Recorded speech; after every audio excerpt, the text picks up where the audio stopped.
Vocês já perceberam que a nossa vida está praticamente voltando ao normal, inclusive com o retorno das aulas presenciais essa semana na maioria dos estados do Brasil?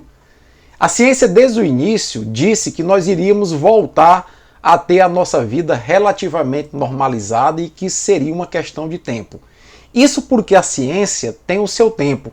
A ciência trabalha com fatos, trabalha com evidências na tentativa de explicar os fenômenos naturais que estão à nossa volta. Eu sou o Paulo Henrique, sou biólogo e dentista, mestre e doutor em microbiologia e imunologia e professor universitário, e nesse vídeo eu vou te fazer um breve relato do que aconteceu durante a pandemia, no auge da pandemia e agora que a pandemia está dando sinais de arrefecimento. Vamos direto ao ponto.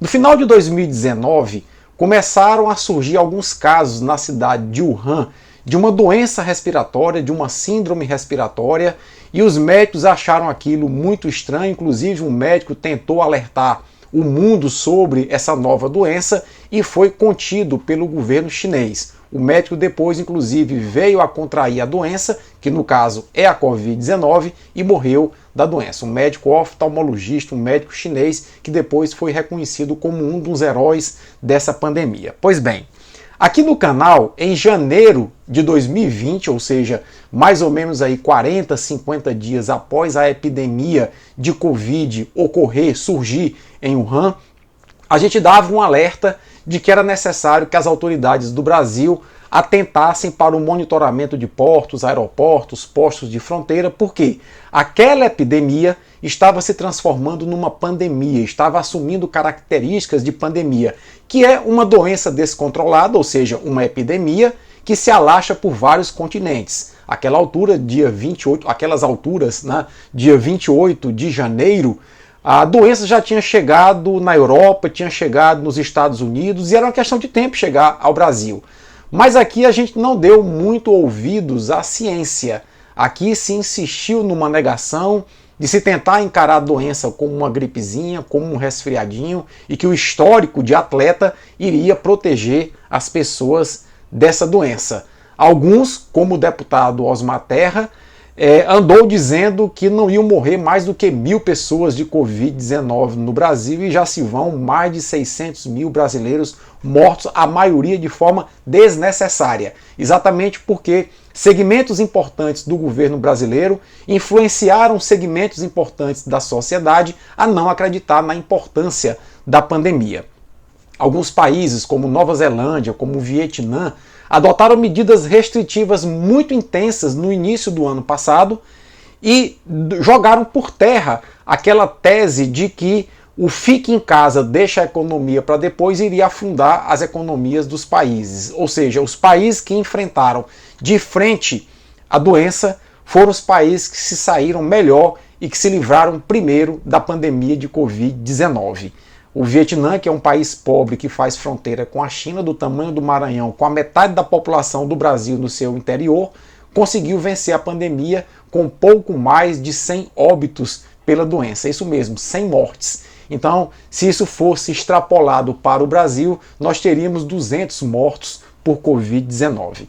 Aqui no Brasil, um estudo recente do doutor Pedro Halal, que é ex-reitor da Universidade de Pelotas, que é uma universidade reconhecida mundialmente por seus estudos de epidemiologia, apontou que nós poderíamos ter poupado 400 mil vidas se medidas sérias tivessem sido adotadas desde o início. Em março do ano passado, nós tínhamos o presidente da República com alguns ministros participando de atos de aglomeração em pleno mês quando a OMS declarou pandemia. A OMS declarou pandemia no dia 11 de março.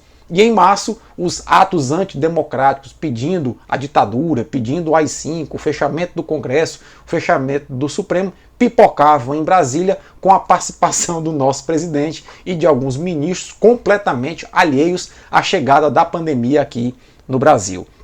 Bom, e o que é que a ciência pedia? Tempo.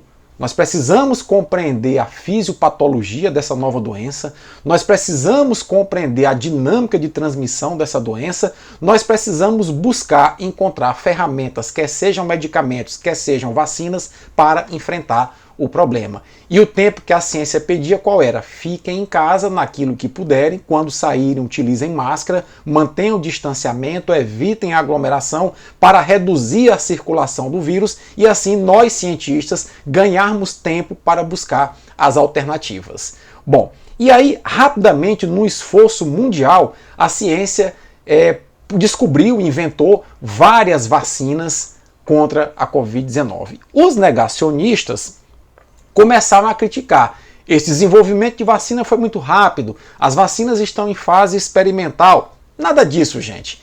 As vacinas, para quem entende da área, elas começaram a ser desenvolvidas ainda em 2002, porque em 2002 um outro coronavírus da mesma família do atual provocou a SARS, a Síndrome Aguda Respiratória Grave. E houve um medo de uma pandemia mundial. Desde 2002, portanto, ou seja, há 20 anos atrás, que vários laboratórios do mundo vêm desenvolvendo tecnologias de vacina contra coronavírus. Quando a nova pandemia surgiu, basicamente foram feitas pequenas adaptações, daí a rapidez das vacinas terem sido colocadas no braço das pessoas. E contrariamente a tudo que os negacionistas pregavam, ou pregam ainda, porque alguns ainda defendem a tese do tal de tratamento precoce ou kit Covid, as vacinas, quando começaram a ser aplicadas em larga escala na população, começaram a impactar na redução do número de casos e na redução do número de mortes. Vejam só o exemplo do Brasil. Nós estamos com mais de 70% da população com uma dose, nós estamos com mais de 50% da população completamente imunizada. E há várias semanas o número de casos no Brasil vem caindo e o número de óbitos vem caindo, mesmo com a variante Delta que causou tanto medo nas pessoas. Isso é a prova inequívoca de que a vacinação está nos tirando da pandemia. Bom, nesse cenário ainda há algumas resistências. Quando a gente diz, por exemplo, que a volta às aulas deve ser precedida de uma abertura de janelões, janelas nas salas para promover a ventilação, alguns donos de escola privada e alguns gestores de escola pública ainda resistem a isso. Vários estudos científicos mostram que numa sala de aula é necessário, de agora em diante, a ventilação natural. Nada de ar-condicionado, janelões e janelas, pessoas utilizando máscara, sala com a quantidade reduzida de alunos é a nova realidade para evitar a circulação do coronavírus nos espaços escolares.